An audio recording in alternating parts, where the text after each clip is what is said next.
लीजिए भाई। हाँ, नहीं मैंने आपका टेस्ट नहीं चेक किया है अभी, मैं आज चेक कर लूंगा, कल आपको डिस्कस कर लूंगा।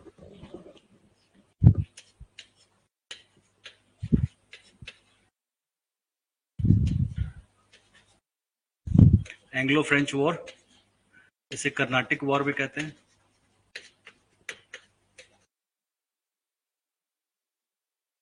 Seventeen 46 to 63।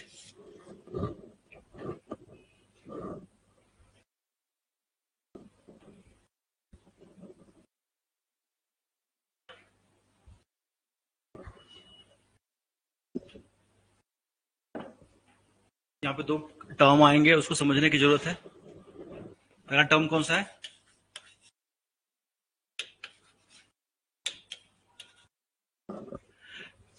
Colonialism.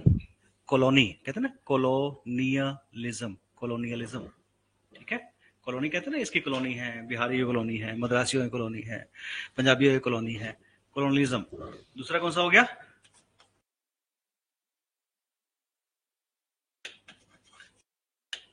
Imperialism, imperial authority, imperialism. क्या फर्क है दोनों में? इसका मतलब समझा सकते हैं कोई? कॉलोनियलिज्म एंड इंपीरियलिज्म का मतलब क्या होता है? ये आपके हिस्ट्री का ये टॉपिक जो है ये इंपॉर्टेंट है। इसी टर्म से आपको समझ में आएगा कि किस तरीके से एंग्लो फ्रेंच यहाँ पे स्ट्रगल कर रहे हैं और क्यों वो यहाँ पे अपनी अथॉरिटी स्टैब्लिश करना चाहते हैं। जी,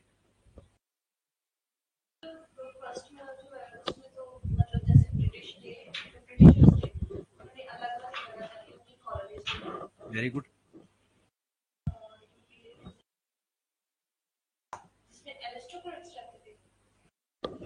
नहीं, काफी हद तक आप समझ रहे हैं, बट आपको वर्ड नहीं मिल रहे एक्सप्लेन करने के लिए। किसी और के पास वर्ड्स हैं समझाने में? बताइए, आप बताइए। फिरोज शाह तुगलक के शहर से आए हैं आप, पढ़ाया था ना आप लोगों को? फिरोजपुर बसाया था फिरोज शाह तुगलक ने, हिसार बसाया था, फिरोज शाह कोटला ही बसाया था। बताइए भाई। देखिए, कॉलोनी बनाना ये किसी भी पर्पज से हो सकता है कि कोई रिलीजियस लोग आए या रिलीजन को प्रोपोगेट करने के लिए आए, वो एक जगह पे रुक गए, वहां पे जो बस गए एक पर्टिकुलर टेरिटरी पे, उसको हम कॉलोनी कहेंगे कि उन्होंने वहां पे कॉलोनी बना ली अपनी। या फिर कोई बिजनेस के लिए आए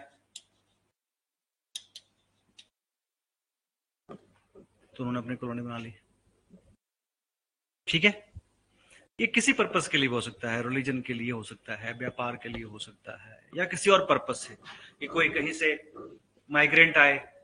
वैसे कि यहाँ पे आके बिहार के लोग, यूपी के लोग कॉलोनी बना लेते हैं ना। आप कहते हो ना बिहारियों की कॉलोनी है, यूपी वालों की कॉलोनी है, भैयों की कॉलोनी है, कहते हो ना आप लोग। तो ये जो टर्म्स है वो आप कॉलोनी का यूज करते हो, क्योंकि कहीं से भी किसी पर्पज से भी कोई आया और एक पर्टिकुलर जगह पे बस गया, रहने लगा, आप उसे कॉलोनी कहते हो।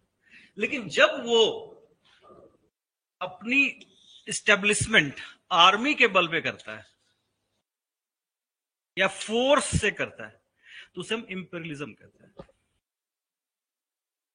देखिए, किसी पर्पज से आया कोई, एक जगह पे बस गया, उसे हम कॉलोनी कहेंगे। लेकिन जब उसके लिए यहाँ पे उस पर्टिकुलर टेरिटरी को अपने कब्जे में करने के लिए जब कोई आर्मी का इस्तेमाल करे, फोर्स का इस्तेमाल करे, ताकत का इस्तेमाल करे और अपने ताकत से उस पर्टिकुलर टेरिटरी को अपने कब्जे में ले ले, तो हम उसे इंपीरियलिज्म कहेंगे।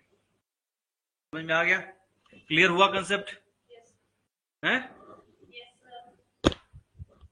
क्लियर?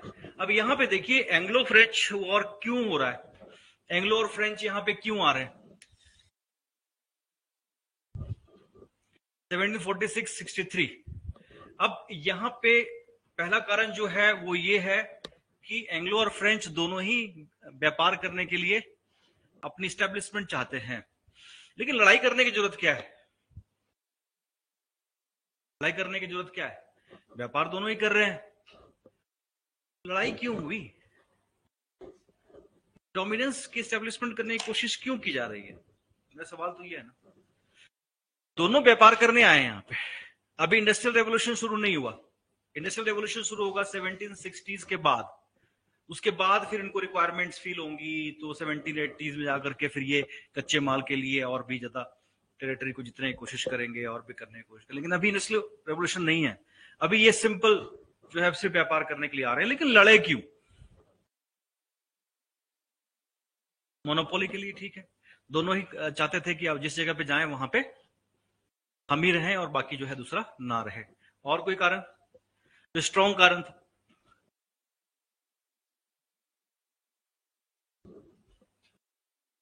आपने पढ़ा है लेटर मुगल्स में, मुगल अथॉरिटी का कमजोर होना। जब घर का मालिक कमजोर होता है तो बेटे आपस में झगड़ा करते हैं। जब तक घर का जो मालिक है वो स्ट्रांग रहता है, हिम्मत होती है तो भाइयों की लड़ाई करने में आपस में। जैसे ही घर का मालिक कमजोर होता है, बच्चे आपस में झगड़ा करना शुरू कर देते हैं, हर कोई अपने हिस्से की प्रॉपर्टी मांगना शुरू कर देता है। यहाँ पे मुगल अथॉरिटी का वीक होना, आप देखिए पर्टिकुलर टाइम, इस टाइम तक आते आते मुगल अथॉरिटी काफी कमजोर हो गई थी, है ना। और मुगल अथॉरिटी कमजोर हो गई तो उसका फायदा कौन उठा रहा है? प्रोविंसेस उठा रहे हैं, और वो ताकतें उठा रही हैं जो अपना प्रोमिनेंस, अपना डोमिनेंस बढ़ाना चाहती हैं। ठीक है। तो एंग्लो फ्रेंच वॉर का टाइम क्या है? 46 से लेकर 63। अब 3 लड़ाइयां हुई। First Anglo French war, first Karnataka war, second Karnataka war और थर्ड कर्नाटक वॉर। 3 लड़ाइयां हुई। पहली और तीसरी का कारण ओवरसीज था, यानी कि वो इंडिया में कोई कारण था ही नहीं आपस में लड़ने का। कारण कहां का था? बाहर का था। पहले का कारण क्या था? पहले का कारण था Austrian war of succession. Austria एक यूरोपियन कंट्री है, छोटी सी। अब यूरोप में क्या देखेंगे आप कि जितने भी मतलब किंगशिप है यूरोप के अलग अलग कंट्रीज में, वो सब आपस में एक दूसरे से लिंक्ड है। और अगर आप वर्ल्ड हिस्ट्री पढ़ेंगे तो आप ये भी समझेंगे कि जो अंग्रेज, ब्रिटिश हैं और फ्रेंच हैं, ये पूरे हिस्ट्री में आपस में लड़ते रहे। इनकी आपस में कभी दोस्ती नहीं रही, except world wars. World wars में ही ये सिर्फ इकट्ठे होकर लड़े एक कॉमन एनिमी के खिलाफ। अदरवाइज आप देखेंगे तो ये हमेशा आपस में लड़ते रहे। क्यों लड़ते रहे? क्योंकि जहां पे भी, जिस भी स्टेट में, है ना, जिस भी कंट्री में सक्सेशन का वार होता था, एक हर कोई चाहता था कि उनका अपना बंदा वहां राजा बने। और यूरोप में जितने भी आप किंगशिप देखेंगे, वो आप देखेंगे कि वो सारे ही ब्रिटिश क्वीन या किंग के साथ कोई ना कोई रिलेशन में रहेंगे। कोई किसी दा मामे दा मुंडा है, कोई किसी दा मासी दा मुंडा, है ना, कोई किसी दा जेठ दा आगे जमाई। मैं कोशिश करता। कहने का मतलब क्या है? कहने का मतलब क्या है? Appreciation is good for betterment, health नहीं, बेटरमेंट। चलो, तो अब यहां पे क्या देखोगे, सारे आपस में लिंक्ड है। अब एक कंटेंडर को अंग्रेज सपोर्ट कर रहे हैं, दूसरे को फ्रेंच कर दिया। अब दोनों लड़ रहे हैं, तो फिर ब्रिटिश और फ्रेंच आर्मी भी आपस में लड़ रही है। अच्छा, सिर्फ यहीं पे ही नहीं कि यूरोप में लड़ रहे हैं, जहां जहां वो बैठे हैं वहां वहां लड़ाई शुरू। फिर सुबह सुबह साथ ब्रेकफास्ट किया था, पता लगा दोपहर लड़ाई शुरू होगी। हालांकि इंग्लिश और फ्रेंच आपस में एक दूसरे को पसंद नहीं करते थे, क्योंकि अंग्रेज जो है वो इंग्लिश बोलते हैं और फ्रेंच जो है वो, अभी भी देख लो, फ्रेंच फ्रांस में जाके आप इंग्लिश बोलोगे तो लोग पसंद नहीं करेंगे आप। वो बोलेंगे if you are coming to our country, learn our language. और आप जाके इंग्लैंड में फ्रेंच बोलोगे तो वो वहां पसंद नहीं करेंगे। समझे? तो जहां जहां कॉलोनी फ्रेंच की थी वहां वहां फ्रेंच को बढ़ावा मिला। जहां जहां इंग्लिश की कॉलोनीज थी वहां पे इंग्लिश को बढ़ावा मिला। जहां जहां स्पेन की कॉलोनीज थी वहां स्पेनिश बोला जाता है।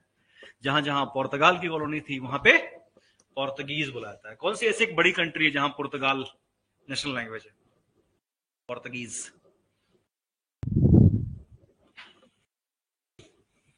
जीके नहीं पढ़ते? कोई एक्स्ट्रा एफर्ट नहीं है। ब्राजील है। ब्राजील का जो मैक्सिमम बोले जाने वाली भाषा है वो उनकी अपनी ब्राजीलियन तो है ही है, साथ में पोर्तुगीज, बिकॉज वो पोर्तुगीज कॉलोनी थी। स्लेव ट्रेड का काम सबसे पहले पोर्तुगीज ने ही शुरू किया था, अफ्रीका स्लेव लेके जाना और बेचना अलग अलग जगहों पे। लैटिन अमेरिका में भी इनका ही कब्जा था। ठीक है, तो आगे बढ़ते हैं। तो इस तरीके से फ्रेंच और इंग्लिश जो थे आपस में एक दूसरे के दुश्मन बन गए। और पहला जो लड़ाई हुआ वो ऑस्ट्रेलियन वॉर ऑफ सक्सेशन की वजह से हुआ, और दूसरी लड़ाई हुई अलग अलग कॉलोनीज के लिए, यानी कि अफ्रीका की कॉलोनी, अमेरिका की कॉलोनी और इंडिया की कॉलोनी। इसे हम कहते हैं 6 years वॉर्स या 7 year वॉर। ठीक है ना। इसमें काफी लंबा समय जो है दोनों में संघर्ष चलता रहा, और अल्टीमेटली जो है फ्रांसीसी जो है गवर्नमेंट वो हार गई। और इस हार की वजह से भी आप देखेंगे 63 के बाद फ्रेंच रेवोल्यूशन की शुरुआत होती है। तो जितने लंबे टाइम तक फ्रेंच गवर्नमेंट वॉर पे रही, उसके कारण उसकी इकोनॉमिक कंडीशन बहुत खराब हो गई, और हर तरीके से जो इकोनॉमी थी वो डाउनग्रेडेड हो गई, और बहुत सारी परेशानियां आम लोगों को झेलनी पड़ी, और अल्टीमेटली लोगों ने सरकार के खिलाफ विद्रोह किया और फ्रेंच रेवोल्यूशन की शुरुआत हुई। ठीक है। अब बच गया आपका second Anglo French war. Second Anglo French war क्यों हुआ? उसका ही एक सिर्फ डोमेस्टिक कारण था। ये वही कारण था जो मैंने आपको बताया था राइज ऑफ प्रोविंसेस में, जब मैं हैदराबाद और कर्नाटक को पढ़ा रहा था। मैंने आपको एक ऑफिसर का नाम लिया था, उनका नाम था ड्यूप्लेक्स। क्या नाम था? ये फ्रेंच ऑफिसर थे और ये बहुत ही काबिल ऑफिसर थे, और इन्हीं की वजह से जब इन्होंने हैदराबाद और कर्नाटक के सक्सेशन वॉर में इंटरफेयर करना शुरू किया, ठीक है, और अपनी आर्मी को किराए पे देने का काम शुरू किया, तो अंग्रेजों के कान खड़े हो गए, और वो भी सेकंड कंटेंडर जो थे उनको सपोर्ट करना शुरू कर दिया। तो इससे क्या हुआ? सेकंड एंग्लो फ्रेंच वॉर की शुरुआत हुई, जिसमें शुरुआत में आप देखेंगे फ्रांसीसियों का पलड़ा भारी रहा, लेकिन अल्टीमेटली पीस ट्रीटी करके फ्रेंच गवर्नमेंट ने ड्यूप्लेक्स को वापस बुला लिया, और जीती हुई बाजी पूरी तरीके से हार गए। अब इस पर्टिकुलर टाइम के बीच में आप एक और टाइम देखोगे, एक और पर्टिकुलर डेट, ईयर आप देखोगे। क्या देखोगे? 17। कोई बता सकते हैं इस टाइम पे क्या हुआ था? Battle of, yes. अब यहां पे आप देखिए कि 1746 से लेकर 63 के बीच में एक ऐसी लड़ाई हुई जिसमें अंग्रेजों ने बंगाल को जीत लिया। और बंगाल कोई आम प्रोविंस नहीं था, उस टाइम का इंडिया का सबसे बड़ा रिचेस्ट प्रोविंस था, और जिससे अंग्रेजों को इतना पैसा मिला जिसका फायदा उन्होंने एंग्लो फ्रेंच वॉर में भी उठाया, और अल्टीमेटली फ्रांसीसी गवर्नमेंट उस पर्टिकुलर रिसोर्सेज का मुकाबला नहीं कर पाए जो अंग्रेजों के पास अवेलेबल था, और उन्होंने पीस करना और ट्रेड करने में ही अपनी भलाई समझी। अल्टीमेटली थर्ड वॉर के बाद फ्रांसीसी गवर्नमेंट ने एक्सेप्ट कर लिया कि वो इंडिया में किसी भी तरह की पॉलिटिकल एस्टेब्लिशमेंट नहीं एस्टेब्लिश करेंगे, और वो पौंडीचेरी में रह के सिर्फ ट्रेड करेंगे, और वो भी अंग्रेजों के संरक्षण में। और इस तरीके से इंडिया में सिर्फ अब एक ताकत बच गई फॉरेन ताकतों में से। आपने देखा था डच उससे पहले ही ट्रीटी कर चुके थे, इंडोनेशिया को दे दिया था डच को, और इंडिया अंग्रेजों ने ले लिया था। अब कोई ताकत नहीं बची थी जो अंग्रेजों का मुकाबला कर सकती थी, स्पेशली फॉरेन पावर्स में। अब बच गए सिर्फ इंडियन पावर्स, उसमें से बंगाल पहले ही इनके कब्जे में आ चुका था, और अब क्या आना था? अवध और मुगल। वो बैटल ऑफ बक्सर में आ गया। उसके बाद बच गए सिर्फ साउथ के 2-3 पावर्स, जिसको अंग्रेजों ने धीरे धीरे करके हराया और इंडिया को अपने कब्जे में। क्या समझे इससे? क्या समझ में आया?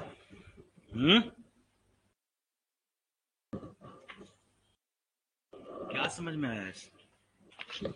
कुछ समझ में नहीं आया, ऐसा नींद आ रही थी है? क्या समझ में आया इससे?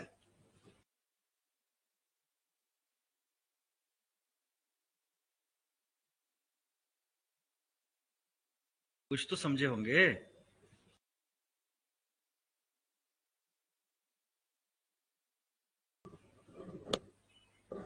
इन सारी कहानियों से कुछ तो समझ में आया होगा।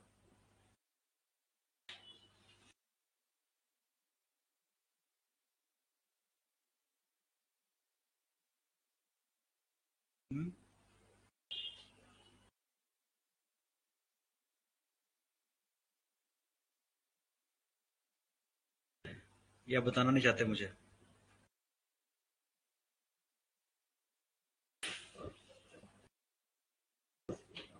क्या समझ में नहीं आया?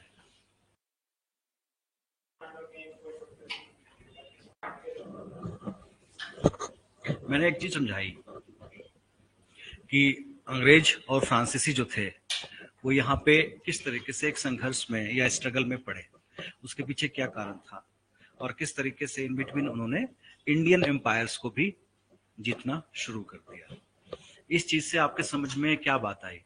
इस चीज से समझ में ये बात आई कि जो जो फार साइटेडनेस अप्रोच रखेगा, जो सही स्ट्रेटेजी को समझेगा, जो अपनी इकोनॉमिक पॉलिसीज को स्ट्रांग रखेगा, वही आगे तक सरवाइव कर पाएगा। समझ में आया? हाँ, आप लोग भी हिस्ट्री को अवॉइड कर रहे हो तो क्या नतीजा होगा आपको पता है। इंडियन प्रोविंसेस थे, उन्हीं वाला हालत हो जाएगा। तो इसको अवॉइड नहीं कर सकते, इसको आपको फॉलो करना पड़ेगा। हिस्ट्री क्या है? केस स्टडी है। हिस्ट्री क्या है? केस स्टडी है, जो आपको बताता है कि आपको किस तरीके से अपनी तैयारी करनी चाहिए। तो लिखें इसको। चलिए,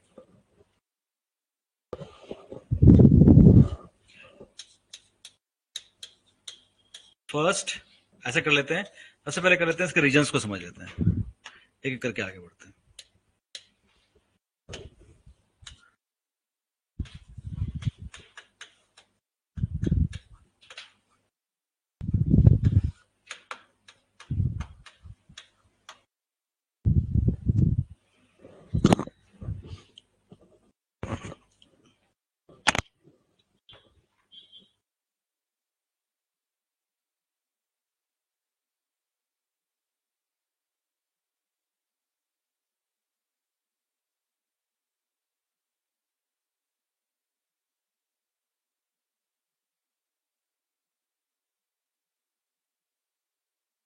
देखते हैं first Anglo French war.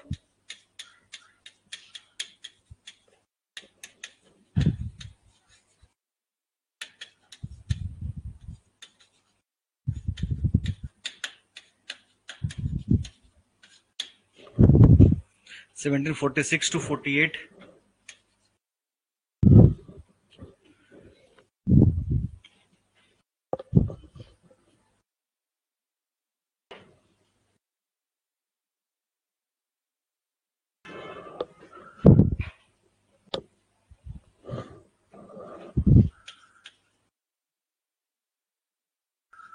Causes, कारण क्या क्या थे, लिखिए।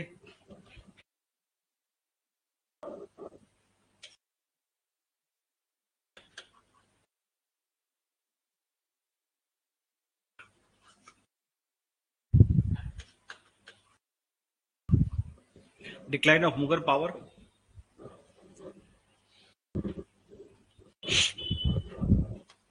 इसके रीजन क्या थे?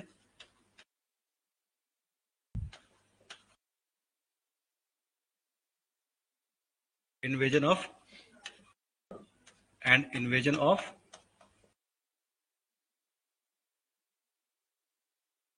Ahmad Shah.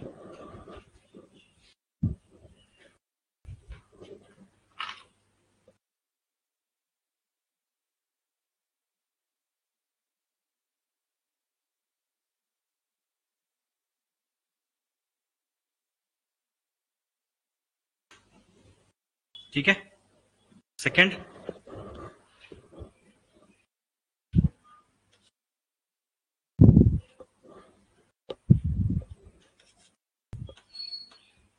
Austrian war of succession.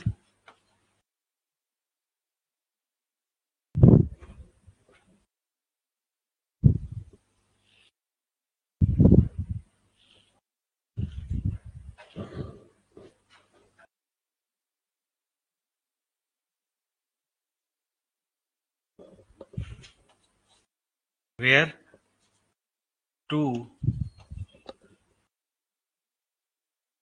opposite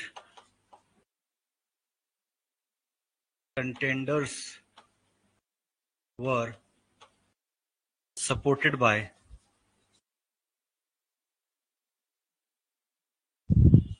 French and British.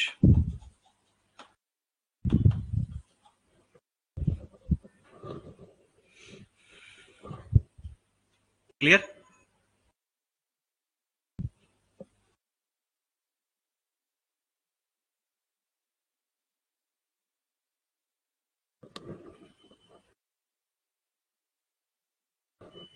ठीक है. Dupleix, the French Governor General,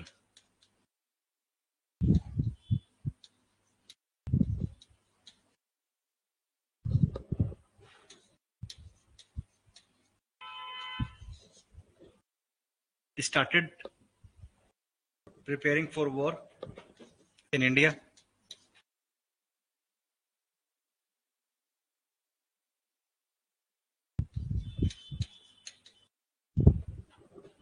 इसके बाद यहां कहता हूं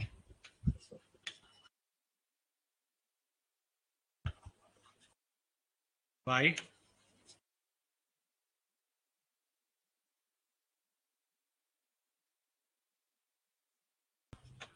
recruiting Indian soldiers in his army.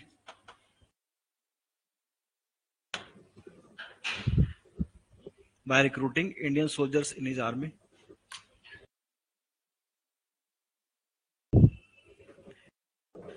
तो पहली बार इंडियन रिक्रूट्स के साथ एक आर्मी शुरू करने का काम ड्यूप्लेक्स ने ही किया था. समझ में आ गया यहां तक कहानी? समझ में आ रहा है क्यों लड़ाई हुआ? फ्रेंच वॉर क्यों हुआ?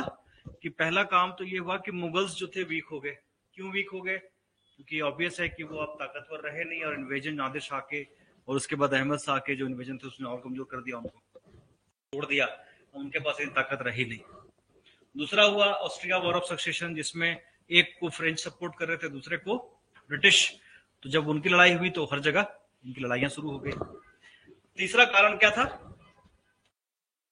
Both French and British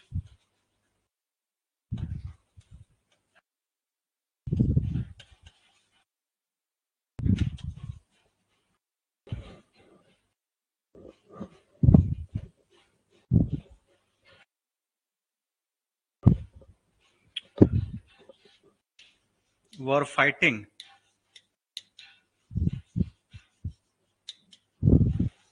for expansion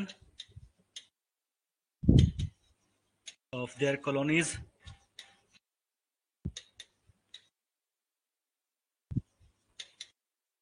in America.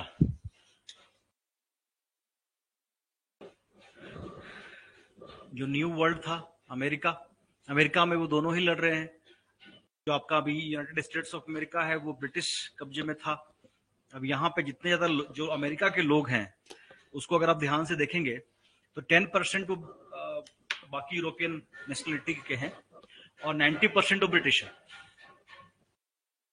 American जो हैं ये कौन से लोग हैं? अमेरिकन 90% जो हैं वो ब्रिटिश हैं, लेकिन ये वो लोग हैं जो फ्रीडम चाहते थे अपनी जिंदगी में. जो कैथोलिक बिलीफ जो क्रिश्चियनिटी है उसको नहीं एक्सेप्ट करते थे. ठीक है ना? ये लोग प्रोटेस्टेंट्स कहलाए. क्या कहलाए? प्रोटेस्ट करने वाले, प्रोटेस्टेंट्स. जब रोमन कैथोलिक के खिलाफ रिफॉर्मेशन की शुरुआत होती है, रिफॉर्मेशन में क्या हुआ? रोमन कैथोलिक जो रिलीजन है, जो ऑर्थोडॉक्स क्रिश्चियनिटी है, उसको विरोध किया गया. क्यों विरोध किया गया? उसका विरोध इसलिए किया गया क्योंकि जो पावर थी, एब्सोल्यूट पावर थी, उसने एब्सोल्यूट करप्शन को जन्म दे दिया था. क्योंकि सारी ताकत पोप के हाथ में होती थी, चर्च के हाथ में होती थी, पादरी के हाथ में होती थी. तो ये लोग क्या करते थे? चूंकि बाइबल भी उस समय लैटिन भाषा में लिखा हुआ था और आम लोगों की समझ से दूर था, तो इसका कुछ भी मतलब वो निकाले. पोप की ताकत इतनी बढ़ गई थी कि वो राजा महाराजाओं को भी ऑर्डर इशू कर दिया करते थे. और सबसे बड़ा जो कंट्रोवर्सी क्रिएट किया था वो कंट्रोवर्सी था कि इन्होंने लेटर ऑफ इंटेलिजेंस इशू करना शुरू कर दिया। लेटर ऑफ इंटेलिजेंस क्या होता है? आपने कोई क्राइम किया, क्राइम करके आप जाकर के चर्च में जाके आप वो एक्सेप्ट कर लो कि आपने क्राइम किया, ठीक है। चर्च में पादरी बताएंगे आपको कितने पैसे पे करने हैं और आपको एक लेटर ऑफ इंटेलिजेंस यानी कि माफीनामा इशू कर दिया जाएगा। और उस माफीनामा के मिलने के बाद कोई भी अदालत, कोई भी जो जस्टिस सिस्टम है वो आपको सजा नहीं दे सकती। और उस पे वो कह रहे थे कि God has given us authority to spare you from the penance, कि हम आपको हर तरह के सजा से मुक्त करने की अथॉरिटी रखते हैं। तो जो इनलाइटेंड लोग थे उन्होंने क्या कहा कि अगर गॉड ने ऐसी कोई आपको अथॉरिटी दी है तो कोई लेटर इशू किया होगा, साइन किया होगा, कहां है दिखाइए।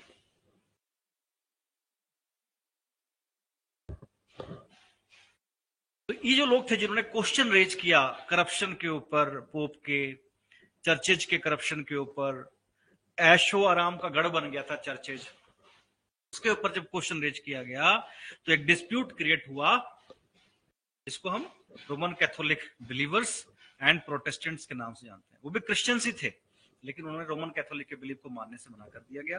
हालांकि काउंटर रिफॉर्मेशन जो थी वो रोमन कैथोलिक में हुई, चीजें बदली, चेंज हुई, और जो ये एब्सोल्यूट पावर का सिस्टम था उसे खत्म किया गया, लेकिन वो बाद की बातें हैं। तब तक तो रिवोल्ट हो चुका था। और अल्टीमेटली ये जो लोग थे ये यूरोप में अपने आप को सफोकेटिंग फील कर रहे थे। इसीलिए जब नई कंट्री की खोज हुई अमेरिका की, तो मैक्सिमम वो लोग जो बिजनेस में थे, एक नई टेरिटरी चाहते थे और जो एक फ्री एटमॉस्फेयर में रहना चाहते थे, वो सारे अमेरिका चले गए। अमेरिका का मतलब कनाडा भी और यूएसए भी। अब यहां पे एक चीज समझिए, जब ये लोग वहां गए तो इन लोगों ने इंग्लैंड की अथॉरिटी को मानने से मना कर दिया। दैट वाज द रीजन कि वहां पे अमेरिकन वॉर ऑफ इंडिपेंडेंस की शुरुआत हुई। वो अलग कहानी है, जो वर्ल्ड हिस्ट्री पढ़ेंगे तो उसको पढ़ाऊंगा मैं आपको ये सब इसलिए समझाने की कोशिश कर रहा हूं कि ताकि आपको ये पर्टिकुलर सीनरी समझ में आए। अब हुआ यहां पे ये कि अगर यूएसए जो है पे आपको दिख रहा है वहां पे इंग्लिश थे, कनाडा जो आपको दिख रहा है वहां पे फ्रेंच थे। अब दोनों के बीच जब लड़ाई शुरू होती है और एक्सपेंशन की कोशिश होती है, यानी कि यूएसए से कनाडा की तरफ एक्सपेंशन की कोशिश और कनाडा से यूएसए की तरफ एक्सपेंशन की कोशिश, क्योंकि यूएसए जो थी यानी कि इंग्लिश जो बेसिकली आर्मी थी, उसको एक तरफ फ्रांस से भी लड़ना था और दूसरी तरफ रेड इंडियंस से भी लड़ना था। रेड इंडियंस वो ट्राइबल्स थे, वो नोमैडिक लोग थे जो पहले से ही उस पर्टिकुलर टेरिटरी में रहा करते थे और जहां पे जाके इंग्लिश लोगों ने अपनी कॉलोनी बना ली थी। यानी कि पहले के अगर आप फिल्में देखोगे, जो हॉलीवुड की पुरानी फिल्में, बहुत पुरानी फिल्में, तो उसमें आपको दिखाई देगा घोड़े में एक बंदूक लेकर के बंदा आ रहा है हैट पहन के, और जो छोटे छोटे दुकानें दिख रही है ना आपको जिसमें वो लोग उसको देख रहे हैं बाहर से, वही न्यूयॉर्क है। पहले शुरुआत में न्यूयॉर्क ऐसे ही था। जितने भी बड़े बड़े शहर आपको यूएसए के दिखाई दे रहे हो शुरुआत में ऐसे ही थे, तो धीरे धीरे धीरे धीरे बढ़ते बढ़ते बढ़ते बढ़ते बढ़ते बढ़ते आज वो कैसे बन गए। तो खैर एक मुद्दा ये है, अब यहाँ पे जो फ्रांसीसी हैं और ब्रिटिश हैं यहाँ पे लड़ रहे हैं। फ्रांसीसी और ब्रिटेन अफ्रीका में लड़ रहे हैं, फ्रांसीसी और ब्रिटेन इंडिया और एशिया में भी जहां जहां पे हैं उनकी लड़ाई चल रही है। लेकिन ये लड़ाई फिलहाल जो चल रही है उसका कारण जो था वो अमेरिका के एक्सपेंशन को लेके था, और अमेरिका के एक्सपेंशन को मैंने आपको समझा दिया। समझ में आ गया कि कनाडा और यूएसए में दोनों जगह पे वो अपनी अथॉरिटी को और बढ़ाने की कोशिश कर रहे हैं। क्लियर? चलिए आगे बढ़ते हैं।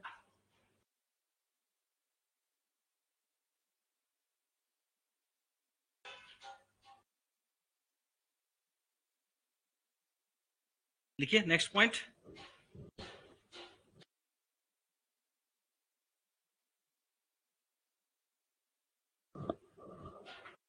लड़ाई के लिए कोर्स ऑफ वॉर, क्या क्या हुआ इस लड़ाई में?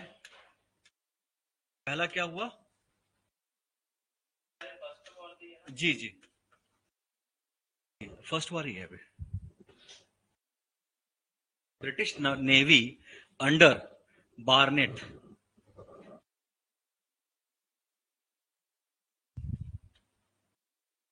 ये ऑफिसर का नाम है, Barnett. Captured a few French ships.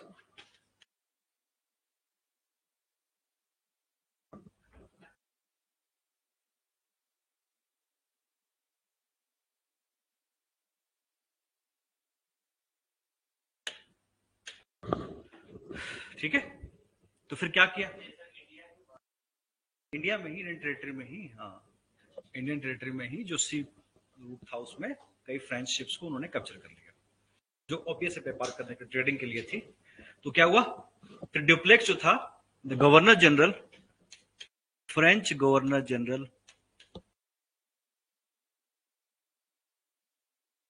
Duplex asked for help to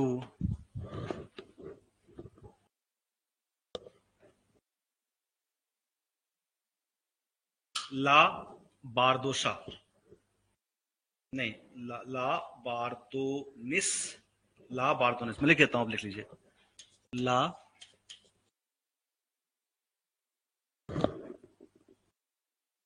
BO नाम है, ये नाम है, फ्रेंच नाम है ना।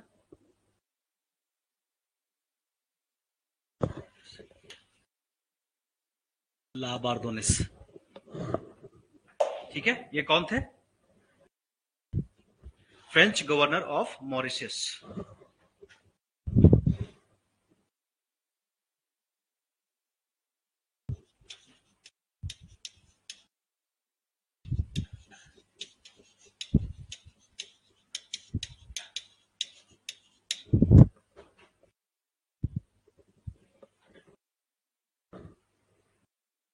French governor of Mauritius,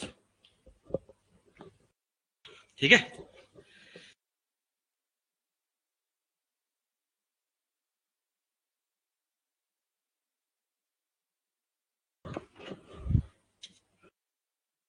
Madras was seized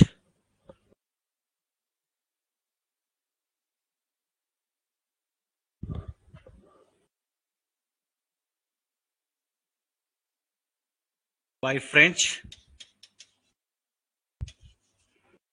besieged by French, both by land and sea.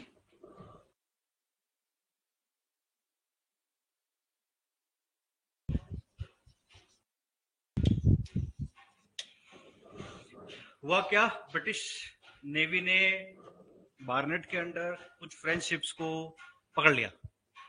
अब इसने हेल्प करने के लिए मॉरिशस से बारदोनिस को बुलाया। बारदोनिस आया और उसने सीधा ही मद्रास के ऊपर अटैक कर दिया। अटैक करने के बाद मद्रास को चारों तरफ से घेर लिया गया, लैंड से भी और सी से भी।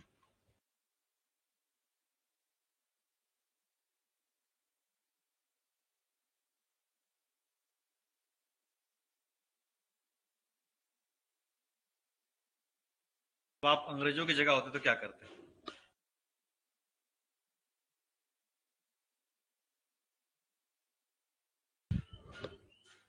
सही,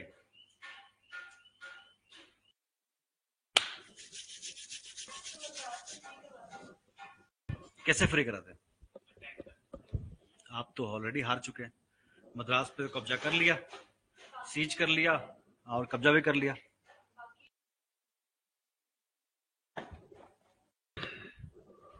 लिख देता हूं, कैप्चर्ड,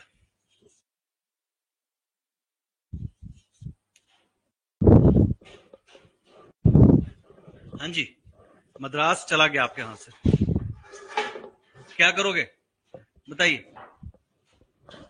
क्या करेंगे सर? लंच वगैरह करके सो जाएंगे। टीटी, टीटी कैसे करोगे? साम, दाम, दंड, भेद। साम मतलब समझाना, दाम मतलब पैसा देना, दंड मतलब पिटाई, उससे भी ना माने तो डिवाइड करो। अंग्रेजों ने क्या काम किया यहाँ पे? समझाना नहीं, डिवाइड तो बाद में करेंगे। समझाने में कोशिश की, नहीं माना, तो क्या किया सेकंड वाला अटेम्प्ट? दाम। उन्होंने कहा मेन पार्टी से बात करते हैं। मेन पार्टी कौन है? बारदोइस। ये चला गया तो ऐसे ही डुप्लेक्स अकेला हो जाएगा। उन्होंने क्या किया, बारदोइस को कहा कि तुम्हें वैसे भी क्या मिलना है, हम तुम्हें खूब सारा पैसा दे देते हैं, पैसे लो और जाओ। ऐसे भी अगर तुम जीत भी गए तो नाम तो डुप्लेक्स का होगा, हेल्प करने आए हो। इस तरह से उसको बहला फुसला के उन्होंने, हाँ दाम से खरीद रहे हैं ना, पैसे दे रहे हैं। ट्रीटी नहीं की ना अभी। बारदोइस को कहा कि तुम निकलो यहां से, फ्रेंच को रहने दो और एक ट्रीटी कर लो हमारे साथ। बारदोइस ने क्या किया, खूब सारा पैसा लिया और पतली गली से निकल गया। ठीक है। अब यहां प्रॉब्लम क्या हुई कि डुप्लेक्स था एम्बिशियस, बोला कि नहीं ये तो गलत हो गया, वो रेडी था, उसने फिर से मद्रास पे कब्जा कर लिया।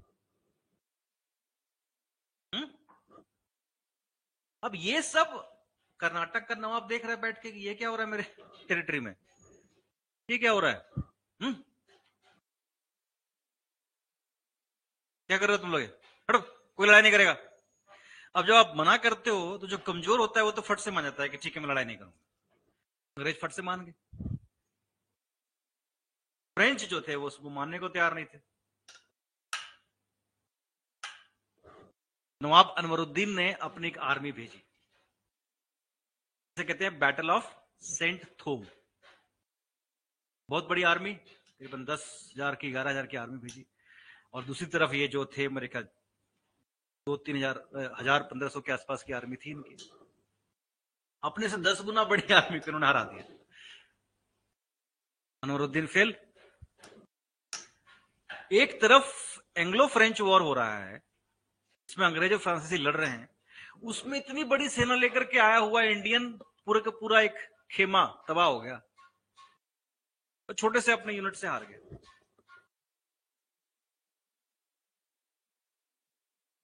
तो दो बातें हुई। पहली बात, क्लाइव की जो एम्बिशन थी वो अब सेकेंड वाले वार में भी आगे बढ़ेगी, ये तो पक्का था।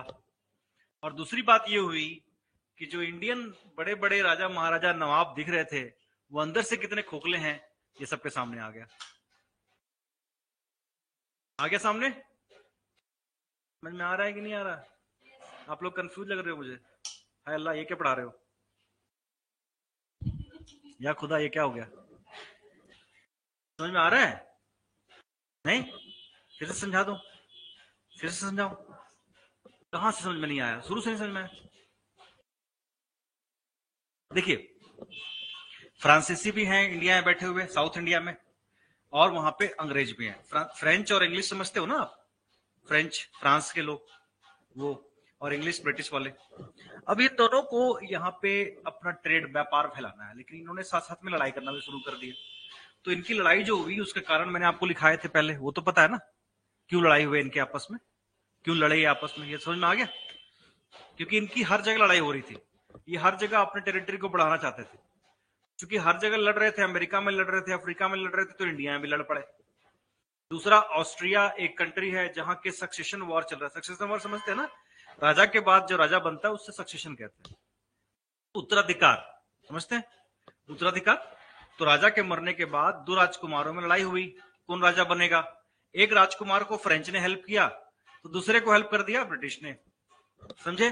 तो ऑस्ट्रिया में लड़ाई शुरू हुई तो पूरी दुनिया में लड़ाई शुरू होगी, लड़ रहे मर रहे। अब यहां पे लड़ाई जो हुई इंडिया में, उसका कारण क्या हुआ? उसका कारण ये हुआ कि सबसे पहले अंग्रेजों ने क्या किया, कुछ फ्रेंच जो शिप्स थे उसको डुबा दिया या पकड़ लिया, अपने कब्जे में ले लिया। जब अंग्रेजों ने फ्रांसीसी शिप्स पे कब्जा कर लिया तो फ्रांसीसी गवर्नर जनरल ने मॉरिशियस में भी इनका जो था गवर्नर, उसको हेल्प के लिए बुलाया। उसका नाम था ला बारदोनेस। वो आया और मद्रास को जीत लिया उसने। समझ गए यहां तक? इनके लिए, फ्रांसीसियों के लिए। अब अंग्रेजों ने कहा कि तुम हमें मद्रास जीते क्या करोगे, तुम जाना तुम्हें मॉरिशियस ही है, तुम अच्छा है कुछ गिफ्ट विफ्ट लेके जाओ, पैसे वैसे लेके जाओ। उसके साथ ट्रीटी कर ली। अब उसके साथ ट्रीटी कर ली तो जो डुप्लेक्स था, जो इंडिया का गवर्नर जनरल था, वो इस चीज को मानने को तैयार नहीं था। जैसे ही वो गया और अंग्रेज फ्री हुए, उसने दोबारा अटैक करके मद्रास को अपने कब्जे में ले लिया। समझ गए? समझ में आ गई कहानी यहां तक? कहानी स्टोरी है और कुछ नहीं है। अब जब लड़ाई चल रही थी तो वहां के नवाब जो थे, इंडियन नवाब, उनको लगा ये क्या कर रहे हैं, क्यों लड़ रहे हैं, इतना मर रहे, बम फोड़ रहे, तो बंद करो ये लड़ाई। अंग्रेज तो मान गए, फ्रांसीसी नहीं माने। अब उनके साथ बैटल ऑफ सेंट थोम हुआ और उसके बाद नवाब को भी उन्होंने हरा दिया। क्लियर? एक्स ला चैपेल ट्रीटी के बाद लड़ाई खत्म हो गई ऑस्ट्रिया में, और उसके साथ साथ इंडिया में भी ये लड़ाई रुक गई, और अल्टीमेटली फ्रांसीसियों ने ट्रीटी करके मद्रास अंग्रेजों को दे दिया। लड़ाई का कोई खास नतीजा नहीं निकला, लेकिन इसमें कई सारी चीजें क्लियर हो गई। एक तो ये कि अब अंग्रेजों और फ्रांसीसियों के बीच इंडिया में लड़ाई रुकने वाली नहीं है जब तक कोई एक बचा रहेगा, और दूसरा, इंडियन जो राजा महाराजा हैं उनकी जो टेक्निक है बहुत पुरानी है, और वो यूरोपियन आर्मी के सामने अब टिकने वाले नहीं है। समझ गए? तो लिख लो ये जो एक दो फैक्ट है मेन मेन, ठीक है? थोड़ा सा पढ़िएगा, समझ में आ जाएगा है।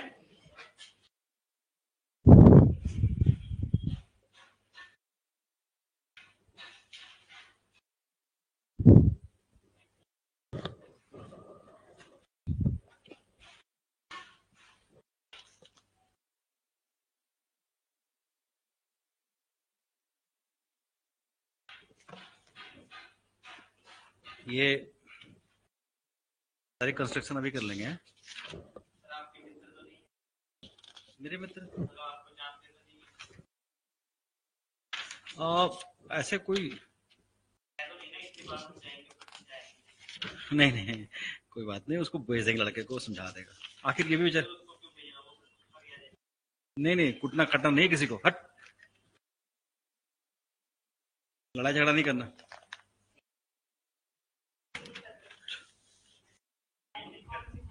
अभी लिखा रहा हूं, लिखा देता हूं, घबराइए मत। Battle of Saint थोम,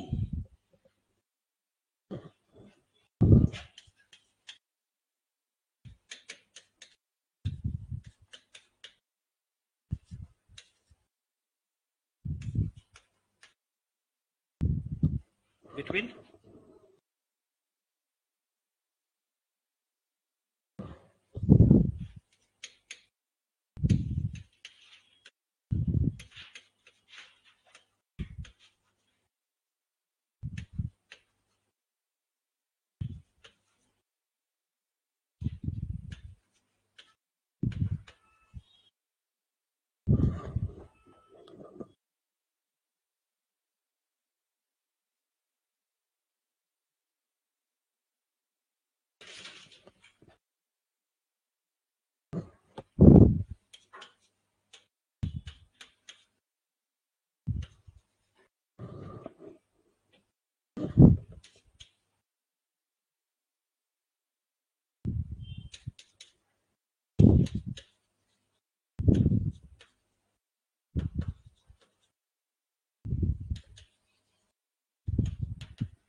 and Madras was handed over to British.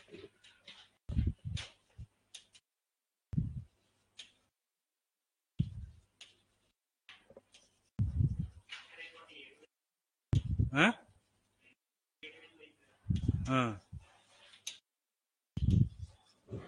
लीजिए।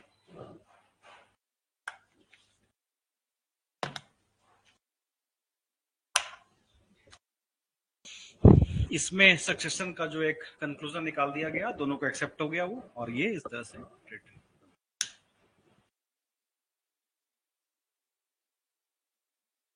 आपको क्या हो गया?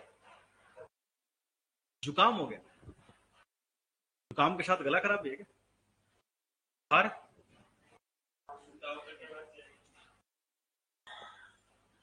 जुकाम के लिए फिर मेडिसिन नहीं लेते?